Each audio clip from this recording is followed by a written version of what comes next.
My guest today is an actress, stand-up comedian, and runner. She appeared on The Tonight Show with Jimmy Fallon and was chosen by Jerry Seinfeld to win the Seinfeld Challenge. I'm excited to welcome Ashley Gutermuth. Hello. Nice to see you again, Adam. How are you? I'm good. You got a very clear backdrop going right now. This is how I decorate. You can see I'm very I am, so we can get right into it. I do not like stuff at all. Grew up with a lot of people that hoarded, and that led, I've done some videos online that have gotten some traction just on growing up in that kind of environment. But in my house, I don't put things up. Okay. I don't put any, I don't have family photos up. I have, there's a few things. I put guitars up because I play guitar, but other than that, that's just to get them like off the ground. I don't like to decorate. I'm not very good at being a woman. There's all that. Would you say you're like a minimalist then, or? Yeah, I actually tried to buy a tiny house. Really? Sorry, I'm just messing with the levels here.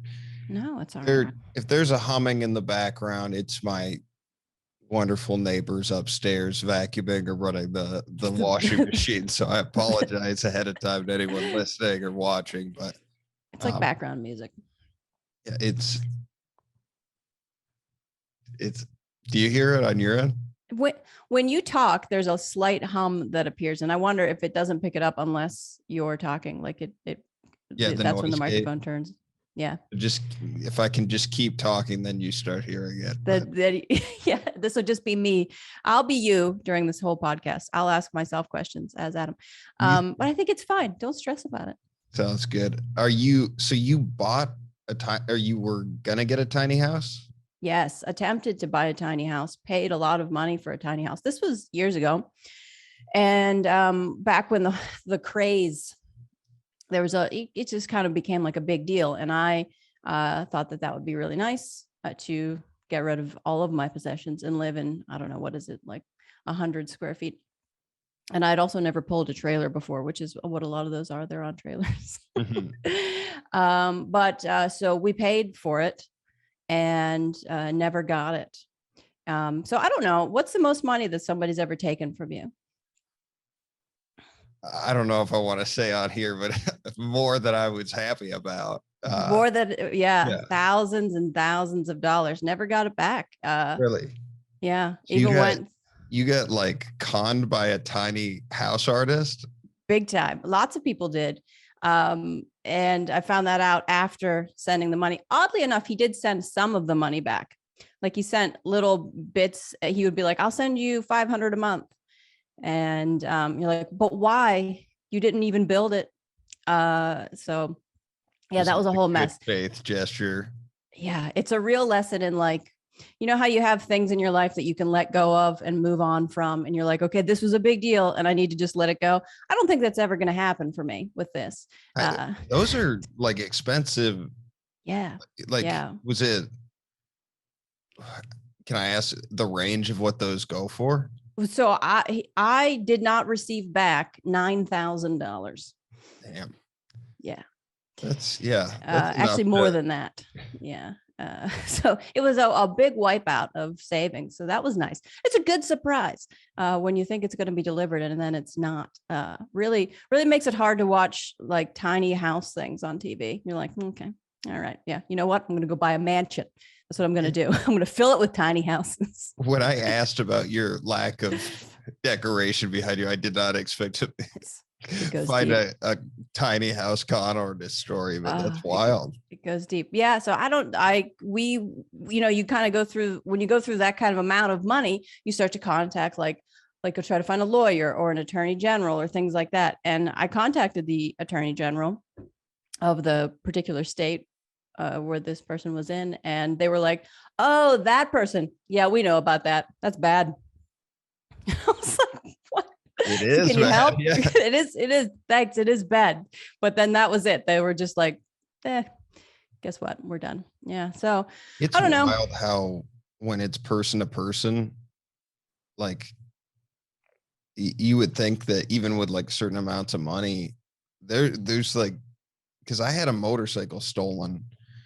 And this was, I don't know, almost 10 years ago, but a guy came in on a stolen motorcycle, and mine was the 12th in the line of motorcycles. So what he did was he stole them, he ran them out of gas, and then stole a new Just one. kept going. And he was It's like pretty his smart. own Like hitchhiking.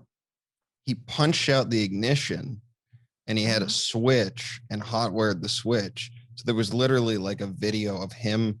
He rode into my garage on a stolen motorcycle, kept his helmet on with like the shield, and then he's just hammering the Oh switch to my like, and he was God. wailing on it because he had to punch through it. Yeah. And then he rode off on it. And when I got that motorcycle back, like, luckily I got it back. But as soon as I got it fixed, I sold it. I was like, whatever. This dude was high on meth, joyriding on my motorcycle. I do not want to be on Wow. this thing. And That is terrifying. but when I like, he ended up going to prison, and like there was this pending case. I've never gotten any kind of Compensation. yeah. Yeah. Yeah. It's like, that's so hard when there's no justice in the end, and it's just like, you just got to let it go. It's like, no, I don't operate that way. So we're going to see, like, it's so hard to move on from. And from my point of view, the guy, like, we had looked into him.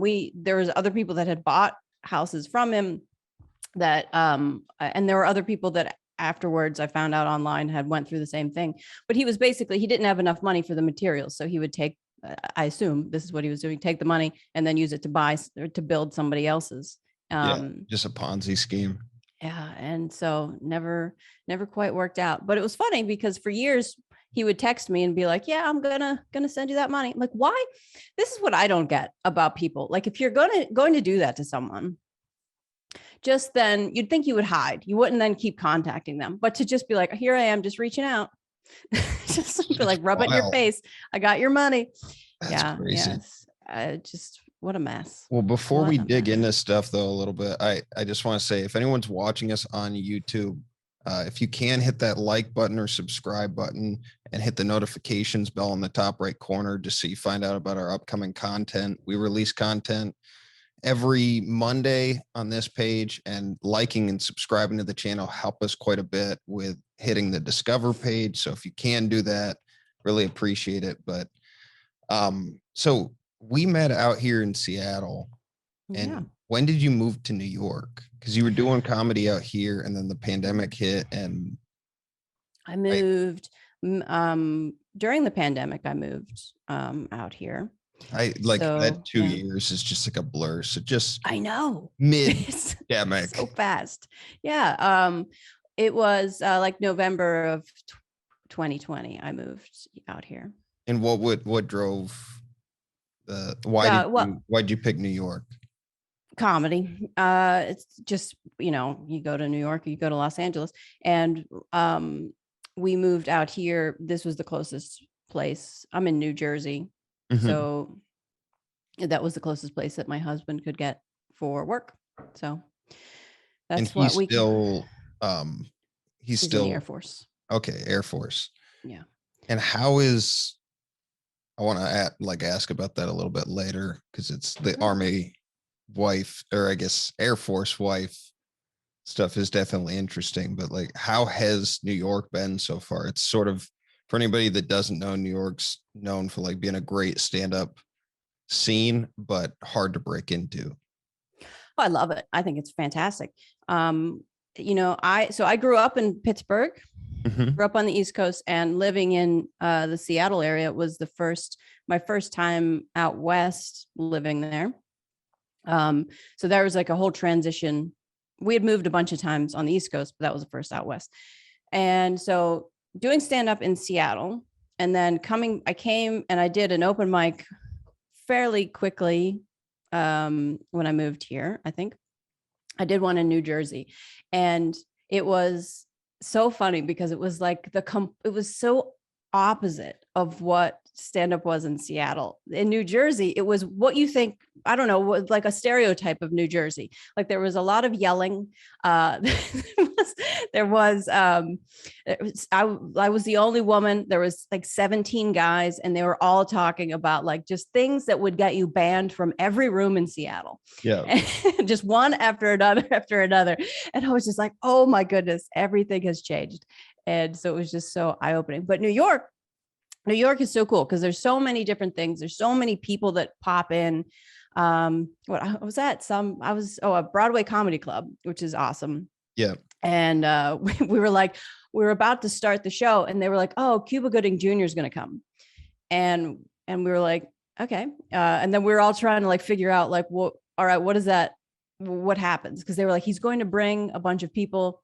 So they wanted us to block off a table, and we're like, okay. And then when he came, he sat like, it was almost like you couldn't, if he had sat any closer to the stage, you would have been on the stage. So it was, you know how the lights only let you see so far. Well, it was like all you could see was Cuba Gooding Jr. So everybody, like, you had to like acknowledge it that he was right there, you know. That's wild. I thought you were going to say he wanted wild. to go on stage. You just wanted to go up. He was nice. There's so many good people and so many people that just roll through that you're like, oh, what have you done? And, you know, you just got to see all the different experiences and people that really work hard and just hop from spot to spot. And there's just a lot of that. And it's so neat. Yeah. Is what you just described for New Jersey mics, like, is pretty different than Broadway. And right. like, where are you at in terms of, are you past any clubs yet? Are you working the clubs? What are you? I do. Yeah, I do. I've done shows at Broadway. So Broadway Comedy Club and Greenwich Village Comedy Club are both owned by the same people. Mm-hmm. And they're in different places, but they're not that far away. So I've been at those clubs, which have been awesome. And I've hop around. I do some open mics and things in the area. A lot of the stuff that I do I do a lot of virtual shows. I do a lot of clean corporates now. Okay. So that is the majority. I do, and then I go on the road and I'll do shows in like Pennsylvania, New Jersey, Maryland, places near Massachusetts, places nearby. Some road gigs like that. But then for the most part, I do just a ton of corporate, clean, virtual Zoom shows. How are those, by the way? I love those. Really? They are awesome. And they've taught me so many different things.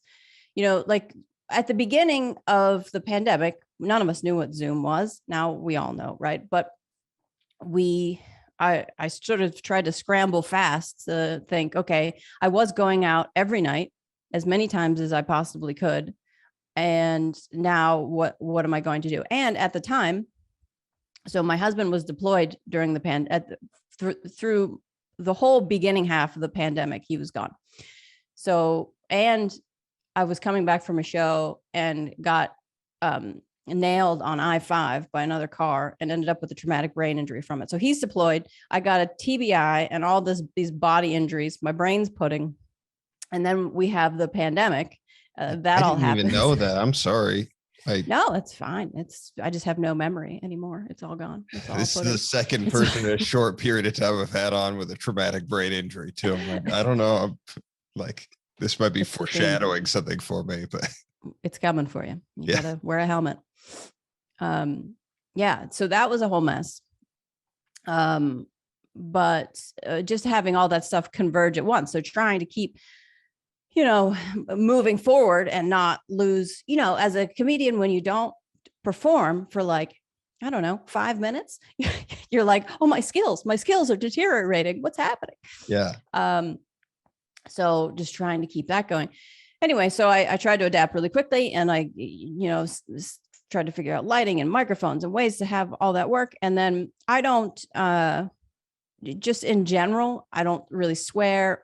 And I'm also super repressed. So I don't talk about sex things, as you can tell by saying sex things. Don't really talk about that kind of stuff just in my daily life. So it doesn't come out in my stand-up, which made it sort of like an easy fit into corporate stuff, because in the corporate comedy, they don't want you to swear really at all. They don't want you to talk about drugs or alcohol or sex, or they don't want anything that's going to get them fired or have to like not be able to look their boss in the eye the next day.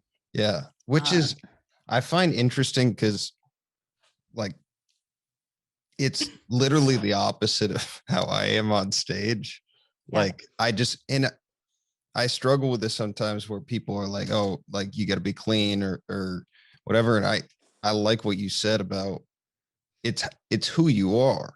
Like you like the repressed stuff. And like, it's, if you weren't going to talk about that stuff anyway, that it's a good alignment there. But like, Yeah.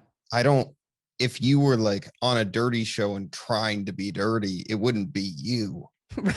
It's so awkward. People have asked me to do it. And like, I've had moments where, for example, if it's not a clean show, and then I had somebody bring me up as like, this person is so clean. This person is ready for TV. They are like Seinfeld right now. Here comes Ashley Gutermuth. Now, when that happens, I have no choice but to be disgusting. Yeah. Because I have to flip it, because there's nothing funny about me just feeding right into that expectation.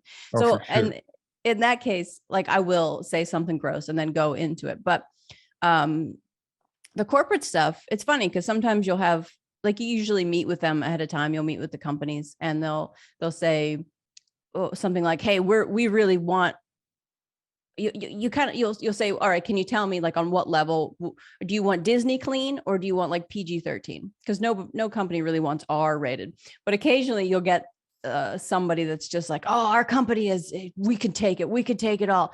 And you're like, I bet you can't. I bet you feel like you can. And, and then you're going to get in trouble. But the Disney clean is usually, you'll get that more often where they're like, G-rated, we want no one to be offended, no chance of anything. And I've had a few times where I thought it was going to be all adults and it ended up being kids. Like it was a take your kid to work day. And I don't know if any of your jokes work for the under sixes, but mine don't. So that was a mess. Not only, I mean, I wasn't expecting you to talk about this, but like it's to perform for somebody that age is super weird. But then to do it over Zoom too, it's like this added level of just awkwardness. Mm-hmm. But I mean, the one thing they pay, like it's and it's good compensation. Like if it aligns with what you're trying to do, like hell yeah. But I did this private show recently for like, it was this lady's birthday and it was really fun, but like, I don't think there was any consideration about content going into it. There were no questions asked, and I was doing my content and it was like for this guy's birthday party and I could just, he grew up Mormon. It's like everybody else there was kind of fine with it, but like, I think for him himself, it was like booked for him. And I a couple of times I'm like, fuck. Sorry, like this is me. And I don't know. I respect both sides of it. But so let me ask you a little bit about this Seinfeld thing. I watched the YouTube that you have on your website and super cool. Thank you. Anybody listening or watching that like, subscribes and hits the notifications bell on our channel. If you want to check it out, Ashley was on, it was Fallon Tonight Show, and there was a competition. You did it. You're better at telling the story than me. I don't know why. You got it. Let me tell the story on behalf of you. Okay. So first of all, I submit to everything. I throw stuff at the wall as much as possible. Get it out there. My motto is get out of your own way. So many people are in their own way. Submit to things, right? So I submitted to this, and it was just the Tonight Show put out a thing that was like, hey, we want to make Jerry Seinfeld laugh. Submit some clips of you reading his book. I didn't know it was a contest, and also didn't think there was any chance. I thought there's going to be gajillions of people. No way.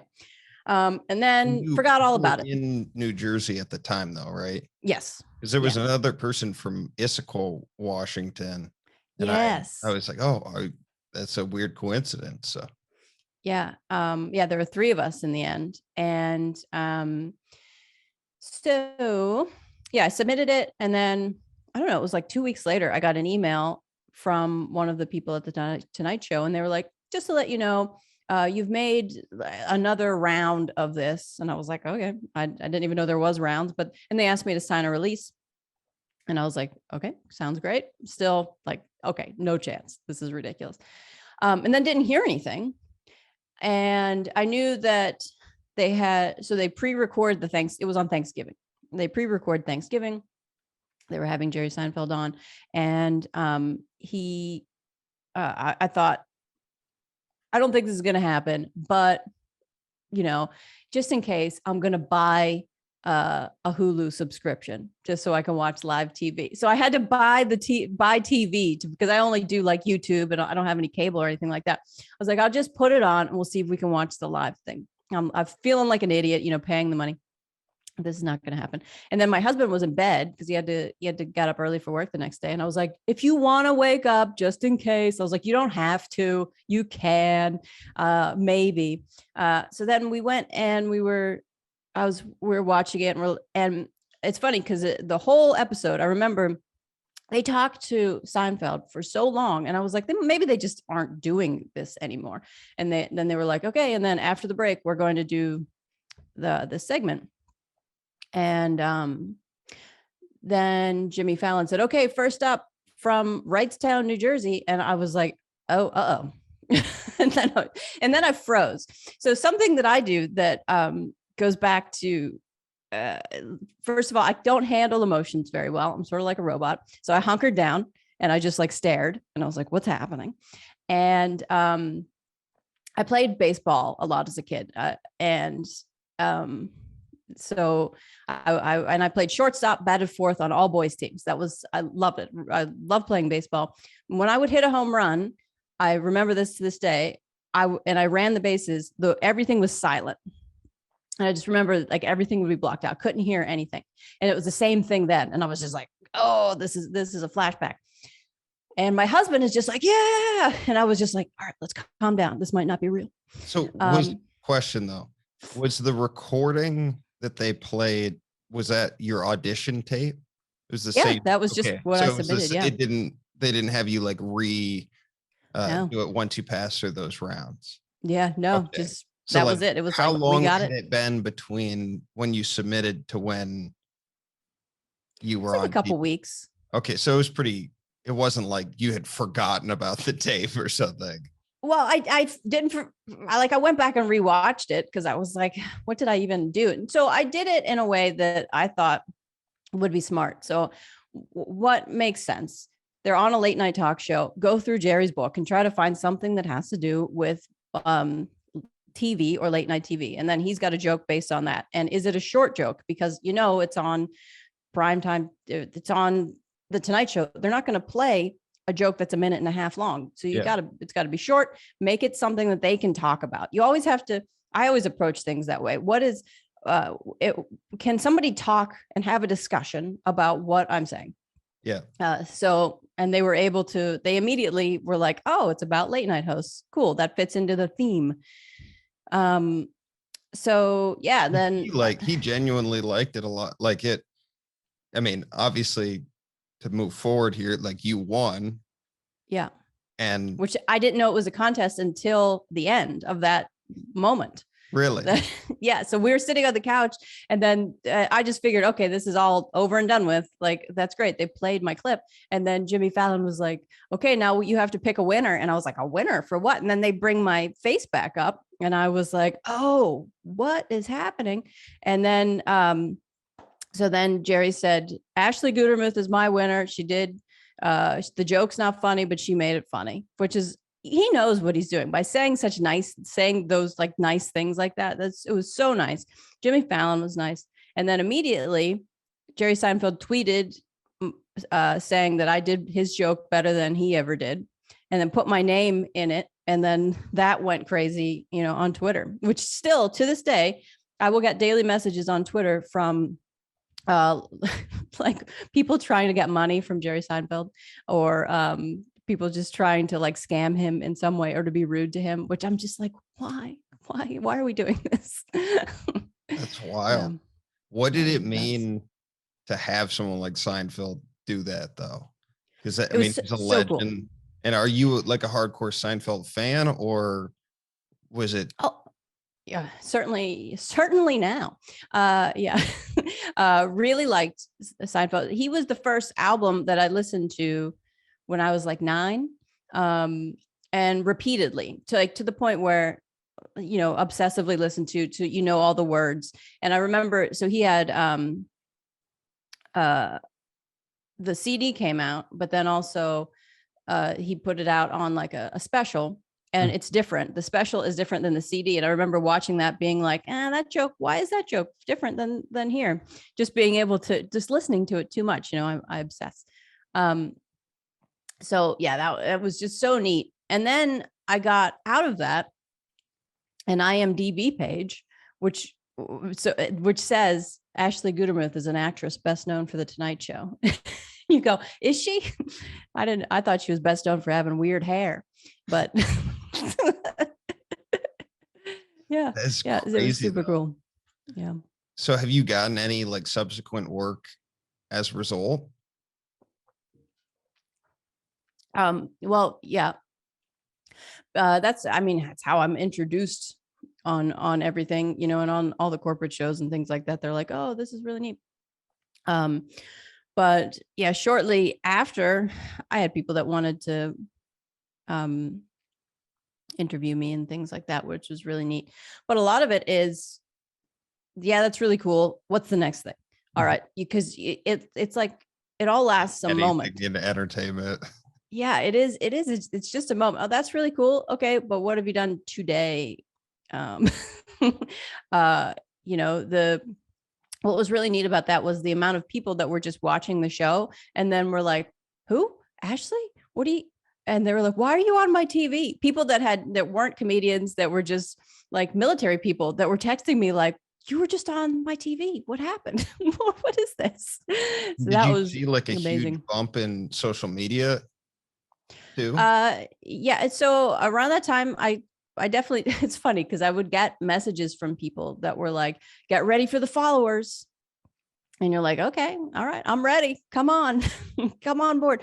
Yeah, like Instagram, I got a couple hundred out of that. And so that's pretty cool. I got messages from all over the world from people. And in fact, one of the, there's the woman that read the book to the cows. We're friends now. She's a comedian. Yeah. She's out in Romania. She's awesome. And so I got messages from people that were like, it would be that clip, because the Tonight Show put it up on YouTube, and they would send me the YouTube link to that clip, and they would say, hey, did you know that you're in this? Like, oh, sorry, I hadn't heard, random person. Thanks for letting me know. And I would just get random calls, like how you can call somebody on Facebook Messenger. I would get random calls from people around the world, just being like trying to like to send you messages or try to get something out of you in some way. And you're like, what is this? Just hackers too, and everything in between. Yeah, that's true. You got to lock down your stuff. Weird shit with that. True. I keep getting this message from like somebody that booked me in the past, this producer, and it's like, if I deposited 500 into your PayPal account, what would you do with it? And at this point, I just want to be like, I would hack your Instagram account to get it to stop sending me these goddamn messages. Just like, stop. Yeah, it's so annoying. It's amazing how people spend their time. So you didn't see a huge bump though in social media, but like you had, I wanted to talk about like TikTok a little bit, because I saw 800 million views, or sorry, not 800, 8 million views on TikTok. There's so TikTok, I've got like 25,000 followers, and some yeah, some videos have gotten millions on there. I do more. I post things on TikTok, but I mostly post on Instagram, because I can keep feeding into that and talking to people. Because with TikTok, you don't really have like stories like you have with Instagram. It's like TikTok, you throw it out there and then you leave people alone. But with Instagram, I can still keep talking to them and like engaging and seeing what's helpful and what's not, which has been really good, just to be able to keep those connections going and meet all kinds of different people. And I get really nice messages from people that are like going through chemo, or they had somebody just die and they're like, hey, we took your videos and we put them up on the TV in the cancer ward and it was really great. And you go, oh, wow, that's amazing. Like, it's so nice to be able to help people in that way. For sure. So. I mean, you have a blend of a lot of different stuff on there though, too. Like, it's not just comedy stuff. You have the, military, like, content. I don't know what you'd call it. And then your running streak. Can you talk about, I mean, did you have a specific approach with social media, or like, has it just been kind of throwing darts at the wall, or where did you start and what got you some traction there? So I have a specific strategy now, and to just drill down into things, drill down into what works, give people what they like. So initially I still do post every day. And I started out with, because I run every day. I've ran every day for over 7 years. And I pick up garbage. I pick up litter in New Jersey, up to date on my tetanus. It's all good. So I pick up litter. I've done that for over 2 years, actually 2 years today. And the reason why I started picking up the litter was because of that car accident. So I couldn't run as fast. I do like 8-minute miles. And still I was trying to get faster. Fastest mile 6:55, but I would just daily runs were in the 8s.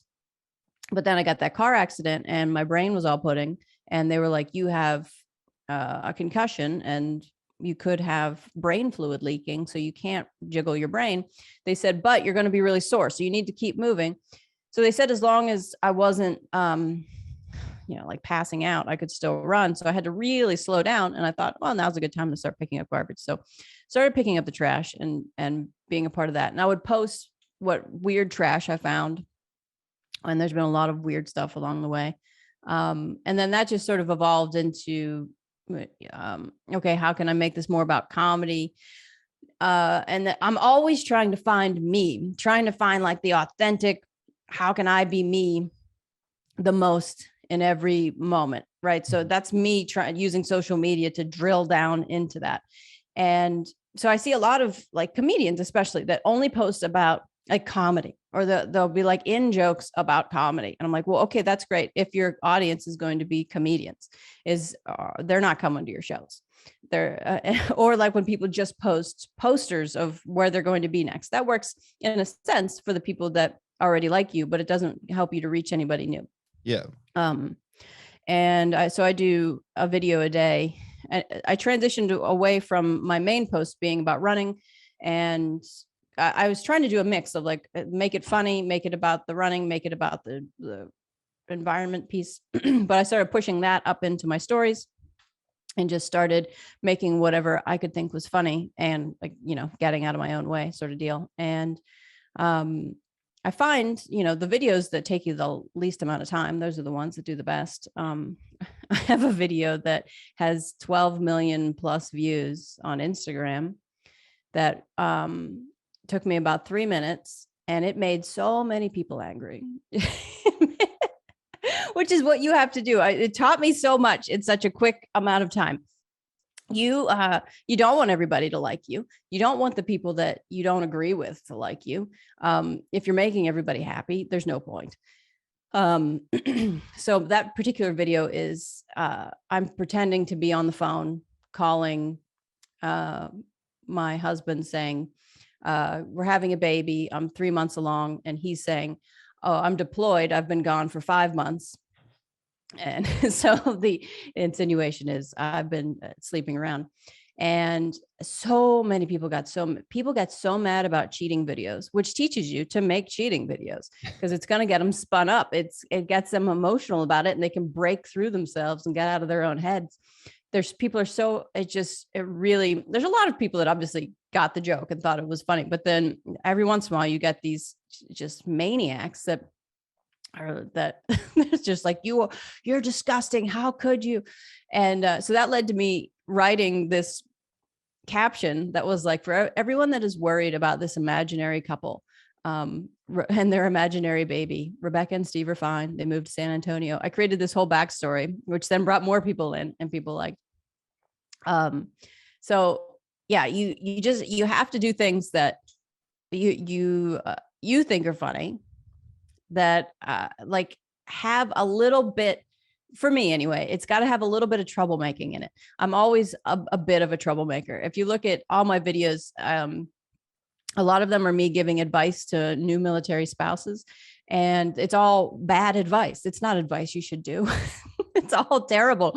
But I know that I'm going to get a lot of people that are like, oh, I can't wait to see this happen. Or I'm going to get people that are like, how dare you, that you're wrong for, why are you misleading people like this? Well, because nobody's actually going to do any of the things that that I'm actually saying. And I would never say something that's going to get somebody in like, I'm sorry, I'm being arrested. so quiet, but this is just super interesting. I was not expecting that. Like, I don't know.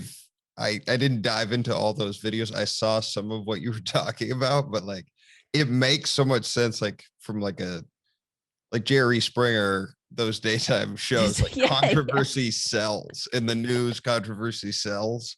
And so much. I was curious what you were going to say on this, because these algorithms that are driving social media, it's all based on reaction.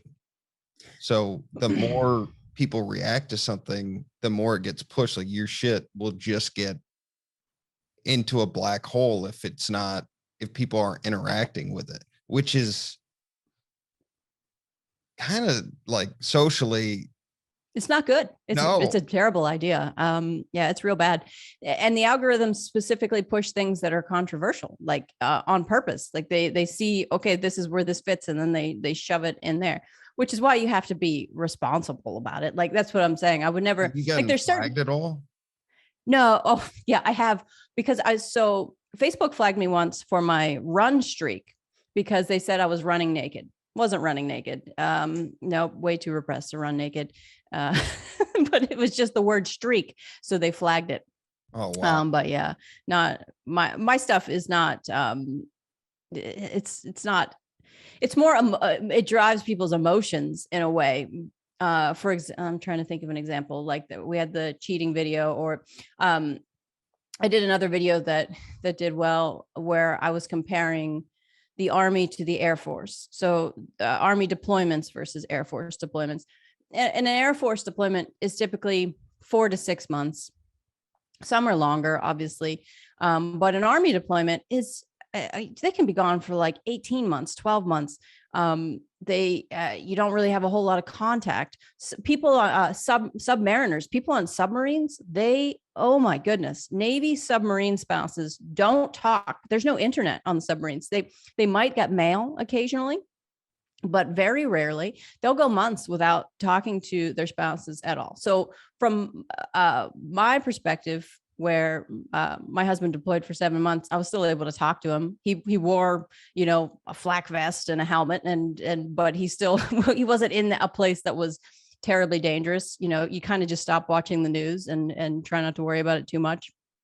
But it's not like, to me, I'm always like, oh, the Army spouses or the Special Forces spouses that have these like intense, they could be gone at any moment kind of a deal. And I've been through, Dover Air Force Base is the place where if you die overseas, if you're a military member and you die overseas, you go through Dover Air Force Base. And I went through they call it an orientation, and you see where the families go. So when they have those funerals, you've seen them, they come out of the planes and caskets and people salute, the president's there. All those families end up at a place called the Fisher House, which is sort of like a little hotel / house kind of thing where everybody goes, and there's there's all kinds of food and stuff, so they can all be centralized in one place for the funerals.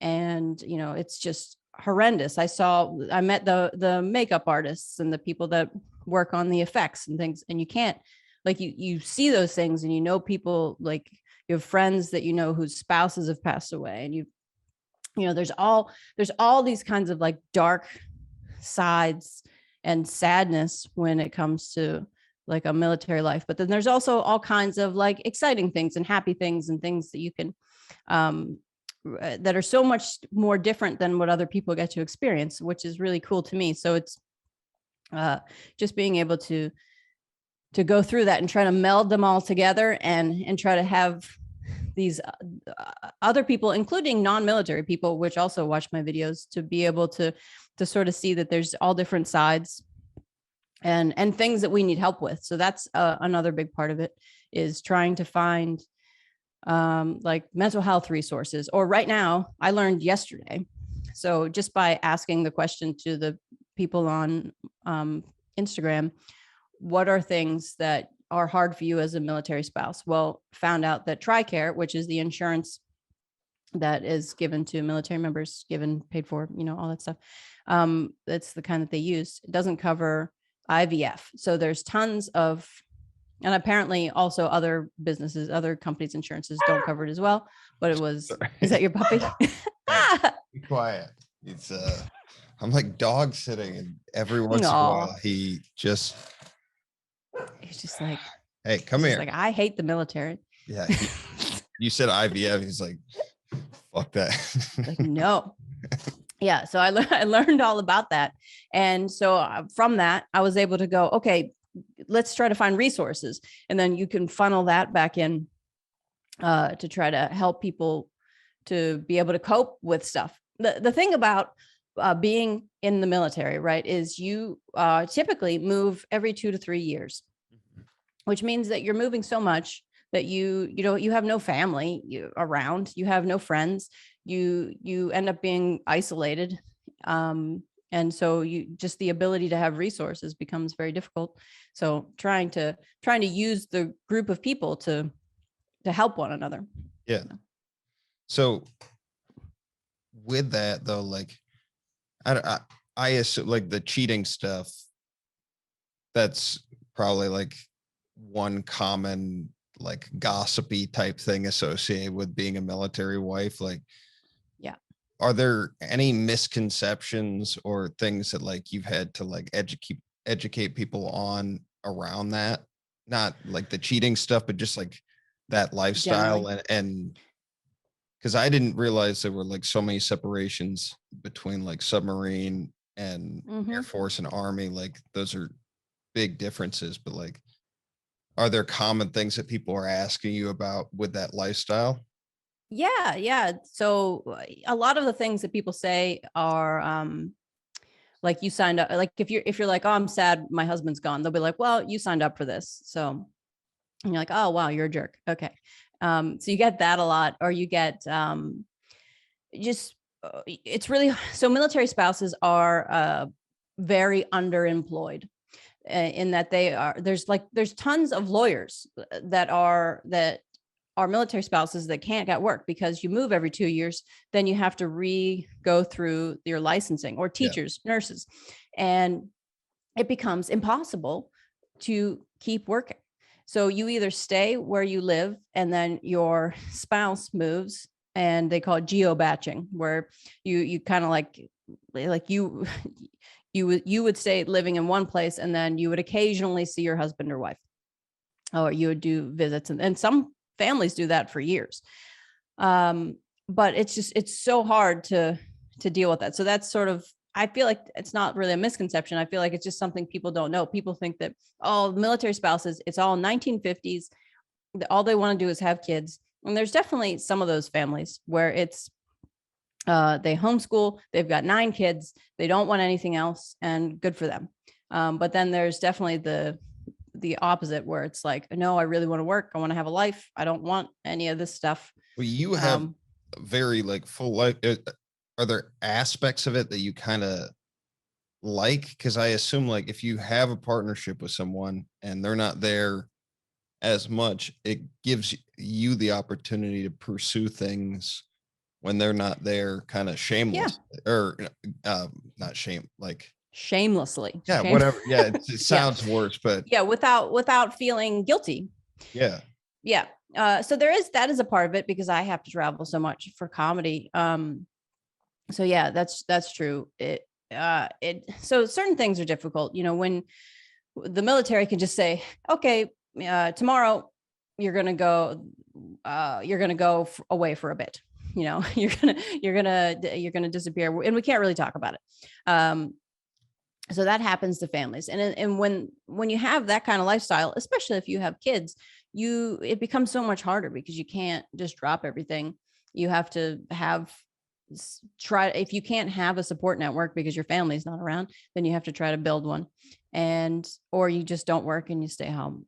From my perspective, it works out, because I have a stepson, but he's in the Navy. He's old enough now. He's gone. So I have a cat, and he's fine.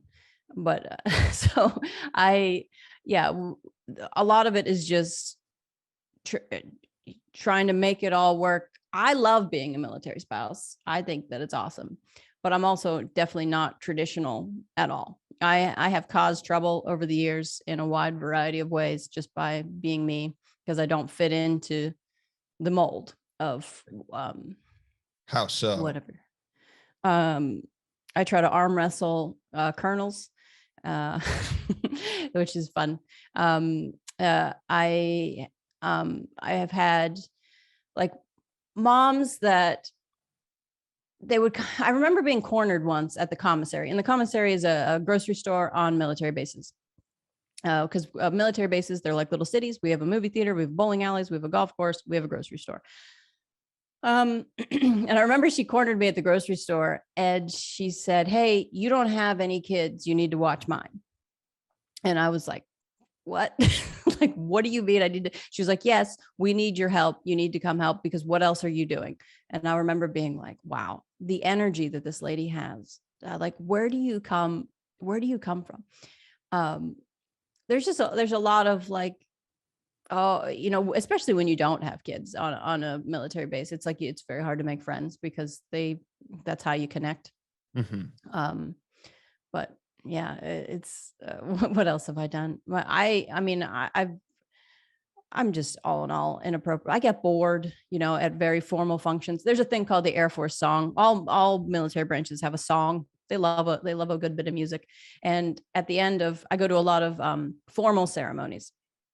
So at the end of it, you sing the Air Force song, and usually it's sort of like the Pledge of Allegiance. Remember that in school where everyone was like, I never do that. I scream it. I absolutely lose my mind. So you've got like all these officers and all these people in like fine clothes, and you just got some weird lady in a dress just being like, yeah. Oh, I love it. It's great. That's hilarious. God damn. One, I did want to ask a little bit more about the running streak thing, though. Sure. Like you've been doing that for 7 years. Yeah, it's too long. You haven't missed a day? No. Mm-mm. What's the shortest amount you've run though? Like, is it a minimum of a certain distance? It's a minimum of a mile. Okay. And there's a club for it. It's called Run Streakers International. Mm-hmm. And as long as if you run a mile every day, after a year, you can be in the club. Okay. So there's people that have done it for 50 years. There's a guy in Florida that runs on the beach every day, 8 miles. His name's Raven. If you run with him, he'll give you a nickname, which is pretty cool. He's got a book out. That's awesome. I've ran, all different states. It's hard when you move, and running while moving is difficult because like, for example, we had to drive across the country, and then I end up running in a lot of like parking lots, and things like that. So I don't just run a mile anymore. I was doing 4 miles every day. I did that for a few years. And lately now I do 30 minutes as far as I can get, which usually is about 3 miles. And I pick up trash along the way. And it's just for time's sake, just because I'm running out of time in my day. Yeah. Is that like your full exercise for the day too? Or do you do stuff on top of that? I do other things. I have physical therapy stuff that I do from the car accident, and I just whatever I can. I've always been like, I love boxing. I did Muay Thai for a while. Broke my foot trying to kick this 6'5", 300-pound guy. Kicked him in the wrong place. I remember the instructor was like, kick him in the kidneys. And I was like, where are the kidneys? Didn't know. So that, yeah, I've always liked boxing. I've always liked those like intense things, anything that is like extreme, whatever is just aggressive. And the more that I do those things though, the more aggressive I become in my day-to-day life. So like, for example, accidentally broke my husband's rib. Didn't mean to, apologized, but turns out ribs are a little bit flimsy. And he won't let me hit him anymore. So yeah. Yeah, he was in pain for a long time. Before this episode, I mean, we had worked together a little bit and seen each other, but you're a lot more hardcore than I realized. Like and I respect it. I like it. I meant to tell you I'm coming to New York in April. So nice. If we can kick it all, I'd love to see you. And just a reminder, everybody listening, if you have enjoyed this episode, hit that like and subscribe button and the notifications bell so you don't miss any of our content. Doing that helps us hit the algorithm so you don't miss any of our new stuff and it lands on the Discover page. So just like one last question for you before we close out. What's the goal? Like what long-term, what are you looking to do? Because you're doing a lot of comedy stuff, but a lot of social media and balancing all these things, trying not to be in the hospital too, but try not to be in the yeah, you never know. Yeah, I want all the things. I want everything and anything. I want most of all though is to be able to have what I'm saying be communicated in the best way that I possibly can. So I love performing. And I like the social media stuff too. And that's great because those people will hopefully come to see me on tour and stuff like that, which is awesome. But I want to be able to just, how sometimes you feel like you're like you're close to saying what you want to say. Mm-hmm. And I just want to be in that pocket of it all the time. And I don't think that's possible, but I just want to be as close as I possibly can. And I'm just every day writing, trying to get down to what that is. And then just to have that be as big as I can. There's so many different ways. I love being able to help people. That's one of my, I don't know if I'm pushy or what, but it's one of my favorite things. And I have a video that ended up, it's where I have 5 Roombas. I have 5 robotic vacuums. And why do I have 5? Because I used to have 6 and 1 died. I rescue Roombas on eBay and I really like a clean floor. And that video where I said, did growing up with hoarders affect me? No, I sleep right here next to the Roombas, just like everybody else. And that video went crazy, especially in communities I had no idea existed, of people that grew up with hoarders and had that lifestyle. And I ended up people shared it on Reddit and people used it in therapy sessions. And I was like, oh no, like what is happening? So I'm grateful that people can be helpful, but it makes me nervous. Like, I hope that I don't do anything to damage or hurt anyone. So I just love that, being able to make people laugh, be a little bit of a troublemaker. And I just want it to be as big as I can possibly make it. That's awesome. That's where I'm going.